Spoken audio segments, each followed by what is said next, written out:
How you doing today, Coach? Doing okay. Good. How much practice were you guys doing still outside doing drills and stuff when it was 70 degrees every day for 8 straight days? Yes, unbelievable, right? Yeah. All right. This is why I will not be complaining today.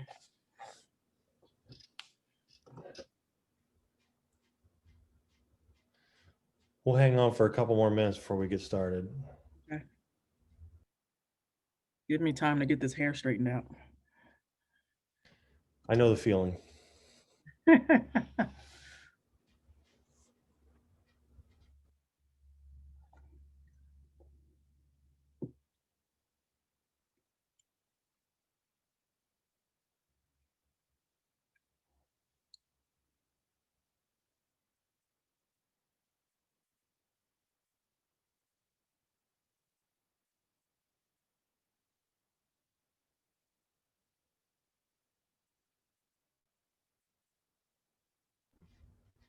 So before we get started, just does everybody have the ability to record who needs to record? Or if you have not been given permission, let me know or Brett know so we can do that. I know we have a series of calls this afternoon. Uh, Coach Rayfield and soccer, we're going to put on hold for a little bit. They're still waiting on some letters to come over. So um, until she has her group together and they all come across, she can't talk about them yet. So it wouldn't be worth putting her on in the original scheduled time. So hopefully some point during this series of Zoom calls. So we'll have a little break after Tyra. And so maybe we'll leave and then come back for the next series of calls. So, Coach, it's 2:01. Um, why don't we go ahead and get started? You can go ahead and talk a little bit about your class and any notes that you want to talk about each individual, and then we'll open up for questions as well. So, Tyra, I'll turn it over to you. Okay, yeah, well, we are all extremely pleased with how our 2021 classes come together. As you can imagine, there were so many challenges with the coronavirus and recruiting being, restricted to virtual recruiting, watching, players on video. With those challenges, we're, very excited about what my recruiting coordinator, Coach Laura Trout, has been able to facilitate. We have, a very stringent, list of qualifications that we want, um, with our signing class. And, one of the main attributes is toughness.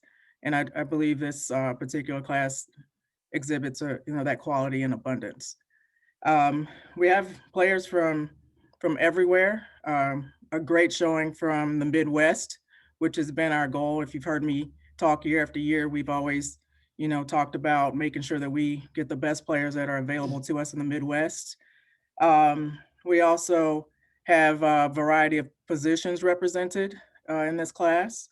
And, I'm again super excited about what Coach Trout has, been able to put together, especially in the midst of a challenging pandemic. Our first young lady is Paige Berkmeyer. She could potentially do double duty for us. We see her spending time at third base as well as catching for us. She has a big bat. She's a righty hitter and hits in the middle of the lineup for her, her travel organization, which is the Illinois Chill. We currently have several players from that particular organization on our team, so she'll be joining those guys next season. And Paige is a great student, um, has great leadership qualities, as being a catcher, kind of denotes. So we're really excited about Paige. She's from Ohio. We have two players that are from the Kansas area, one of which is Stevie Mead. Stevie is a right-handed hitter as well. She comes from the DeMarini Aces, who is a top travel organization in her area. And Stevie, again, is just a hard-nosed, gutsy player. Offensively, she's versatile. We see her batting more in the top of the order, or maybe working as a swing man at the bottom. She's more of a contact type hitter, but she's that glue for any offense as far as moving players around. Just highly skilled at executing at the plate. So we're super excited about her, and just a really strong, solid outfielder, strong, solid student, tough athlete. Her One of her organizational teammates, someone that's also in that same program, the DeMarini Aces, is Zoe Carroll. Um, Zoe, comes from a long line of athletes in her family, and she, has a bunch of little sisters looking up for, at her, and so, she's a leader, a natural leader in that way. And Zoe's primary position is catcher, and we see her, spending her time in that position for us as well. Zoe's also, a hitter that bats in the middle of her lineup, and just has a lot of patience, a huge presence. Her teammates love her, and we believe she'll transition well here, at U of I into our program. We also have Macy Croman. Macy is from Kentucky, and she plays for a great travel team out there as well, the Sluggers, and a middle of the lineup hitter, a corner. She could play first base, third base, but she's also a utility. We could put her in the outfield if we need to.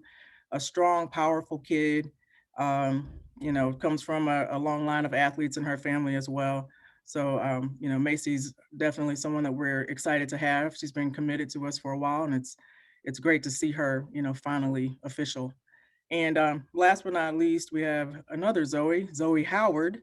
You may be familiar with her last name. Her dad, Dana Howard, is a former football great here at University of Illinois.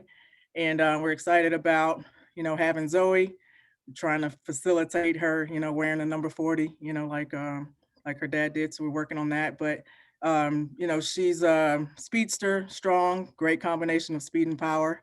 I wonder, where she got that from. And she has a ton of potential.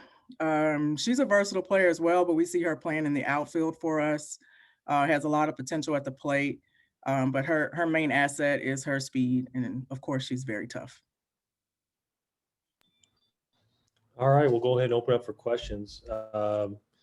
Scott Beatty, why don't you lead off? And Jim Cotter's got a question, and then Rob McCauley. So go ahead. Coach, congratulations on this class. Curious about, my understanding is probably most of your recruits, your signees, have been on your radar for a while. How did COVID disrupt that much, or was it, hey, we knew these kids were coming, our relationship was pretty solidified anyway, no matter how this year went? Well, going into this week, once this week ends, we'll have been a year, out of recruiting, basically, in person. So yes, early recruiting when it was a thing definitely helped us in this class. Not that I want it, I don't want it to come back, so don't think I'm saying that. But the times that we were able to kind of do a little bit more interaction with recruits early helped here. It definitely caused us to not being able to see, players in person, caused us to narrow our focus and kind of stay with the, people that we were more familiar with that had come to our camps, that we had, some of them had already, taken their official visits as juniors, so we were able to, spend time and interact with their families on a higher level versus, someone that came on our radar later and we weren't able to see them in person at all. We kind of shied away, from those sorts of things and tried to keep it more close to home. And then, am I correct? No pitchers in this group that signed. Is that a concern at all, or do you feel good with your numbers elsewhere? No, we're actually pretty young on the pitching front. Most of the pitchers that we have 6 right now, and most that we have on our roster are, you know, sophomore, freshmen, very, very young, and returning, for another year or so. So that affected it. And it doesn't mean that we won't sign another pitcher, but we're okay in that area. I mean, six is a ton. Thanks.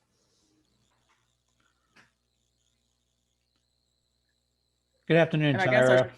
Oh, sorry. Oh, sorry. No, I was going to say, I guess I should say 6 is a ton for softball. Understood. Thanks. Okay, good afternoon, Tyra. Congratulations on the class once again. I know the NCAA had, basically given all the players another year of eligibility. Did that play into any possibility of how the recruiting went with girls possibly staying another year, and how did that plan out for you? Oh, absolutely. We originally maybe projected a class of maybe 8. We are projected to graduate 5 to 6. So, that was our original plan. But once the NCAA made the ruling that, our returners could have an additional year in, just the interest of keeping roster sizes manageable, in the interest of, maintaining our budget. In softball, we have 12 scholarships to divide among the entire team. We wanted to make sure that we gave ourselves an option to, maintain the roster, and only 10 people can play at a time. So it's tough to keep a roster over 30 happy. So, we did consider, we did cut our class down a little bit because of that. Right. And then in the face of the pandemic, I know with, colleges and high schools not being able to play their entire seasons, the travel organizations were able to play, where most of your girls that you're bringing into the program, say the Illinois Chill and the DeMarini girls, were they able to play their full seasons this past summer and into fall? They did have to make modifications, but they played quite a bit, and they're still playing. Most of them play this weekend. They had a pretty extensive full fall, season they've had so far as well. They have made adjustments. There's not a lot of, traveling to California, or things of that nature that have traditionally been, the format in travel softball. Most of them are staying pretty regional. There's a lot of games that are happening in Oklahoma, that are happening, in Texas, that are, drivable locations for them. But other than that, they really haven't slowed down very much. Thanks, Tyra. Hello, Tyra. I'd like to follow up on what you said about Laura Trout. How has COVID and then a very divisive election season challenged the staff to keep like chemistry among people from red states, blue states, and just different backgrounds? That is an awesome question. Definitely very relevant. My staff is probably one of the more diverse collective softball staffs in the country. I'm the only, African-American head coach in the Big Ten, one of 2 in Power 5. And we have just a lot of different dynamics, on our staff. So I think that helps as far as we have a little something for everyone. And we definitely kind of use that as far as who's talking to who's we all talk to every recruit, but maybe who, takes the lead on different things. So, and within our team and our program, we're very open. Everyone's entitled to their thoughts and opinions. We just really encouraged our players to vote. We didn't tell them like who to vote for or anything, ridiculous like that, but just to go vote, and their choices are their own. So we just kind of keep it pretty general. Try to stick to, this is a family, and in most families there's all sorts of people, and yet we all hopefully get along. And that's, if you send your daughter here, we're going to treat her with respect and help her, develop her own ideas and thoughts about the world. And has social media, does Kent have any direction about what to how to collect information and how to process as part of the educational mission of the University of Illinois? I don't know, Kent, do you have? Yeah, I think, we do follow kind of the direction of uh, our leaders such as Kent and Josh, and we do follow their direction again, as far as just being aware, keeping our student athletes aware of what's going on in the world, and making sure that they understand their part in it. Thanks. Hey, Tyra, I guess I was curious how Zoie Howard's recruitment went, because in terms of maybe knowing the University of Illinois, I'm not sure maybe you had much to share in that regard. Oh, that was the running joke. I go to try to give them a little tidbit on Illinois because her mom is a U of I graduate as well. So that was kind of the joke. I'd say something and we'd kind of laugh, and I'd ask Dana if he wanted to elaborate or, kind of add on to help recruit his daughter. But, recruiting Zoie is a blast. She's her own woman, of course, even though, and she made her own decision.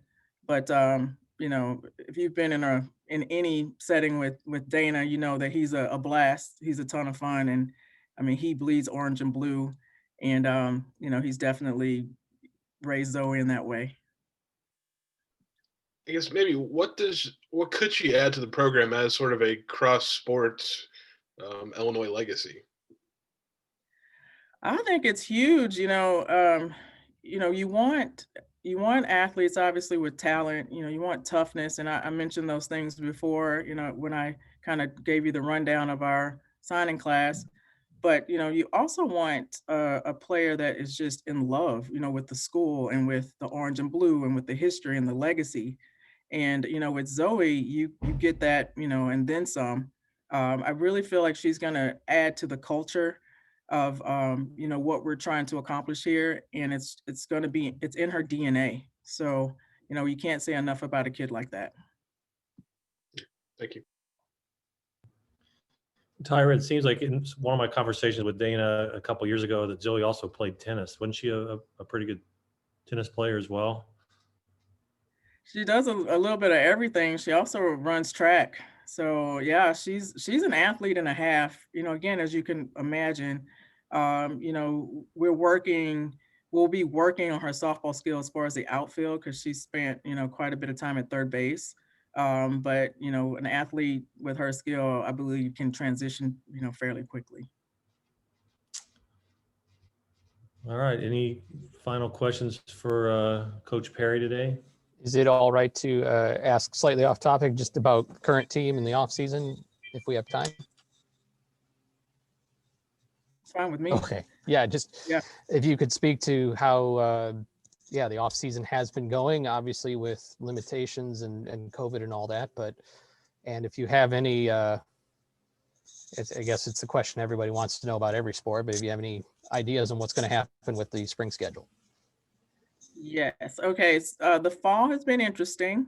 We are thankful for every day, that we have together as a team. We've had, a few ups and downs as far as, just dealing with the COVID protocol and contact tracing, as has, most teams throughout the country. But our, players have remained resilient and focused. I think they've done an excellent job of focusing on the positives and what we do have in front of us, as opposed to what we can't do or what's changed. It's an interesting job as a coach. You're always looking to build team dynamic. And the main thing that you have to do with COVID is stay away from each other. So, trying to figure those things out has been challenging, but I feel like, my staff and, working with our captains and the team returners, I feel like we've done a fairly, good job of that as far as kind of reframing, things and doing a lot of team building via Zoom, and using, Zoom is so amazing to me because I did not even know what it was. I didn't know it existed, before March, and now it's all that I do. So, it's super interesting, the things that we've been able to accomplish as far as building softball IQ and team building via Zoom in these challenging times. But we weren't able to play fall games this year, so that was tough, but we did something interesting that I think is going to be extremely helpful for us. We did what's called Fighting Illini Unlimited, and we used a format that's kind of the game within the game. So, we split the team up, but it wasn't just, winners and losers. It was more of a, you have two captains, they draft a team, you earn points, you have a main point winner. And one of our freshmen, Tori McQueen, pitcher, she actually, was the overall winner. And so we did 4, series, and each series produced a different set of captains and, high total point getters. So it was really interesting to see who was producing where, and, where we had deficits, where we were strong. And then we ended with our traditional orange and blue series where the seniors are the captains. They do the lineups. It's the best 2 out of 3. So, that was our final. So we had 7 scrimmages of different varieties, and we actually learned a lot. The last part is our upcoming schedule for the spring. We really don't know. We have had at least 10 meetings in regards and to scheduling, and we still don't know what we're going to do. My hope is that there's not a ton of changes that happen, because we've already lost, we lost the season already, and the fall sports are in their first bout with, an adapted season. This would be our second bout as a spring sport. So hopefully we're able to play and that there's not a ton of changes. Thanks. Is there thoughts of Big Ten only? Is that sort of the starting point, or is it could be anything at this point? It literally could be anything at this point. We've talked about, I think, 4 or 5 different scenarios. Thanks. Okay, any other questions for Coach Perry today? Thanks, Coach. All right, thank you, Coach. Appreciate your time today. We've got until 2:45 until Coach Thomas joins us. So if you want to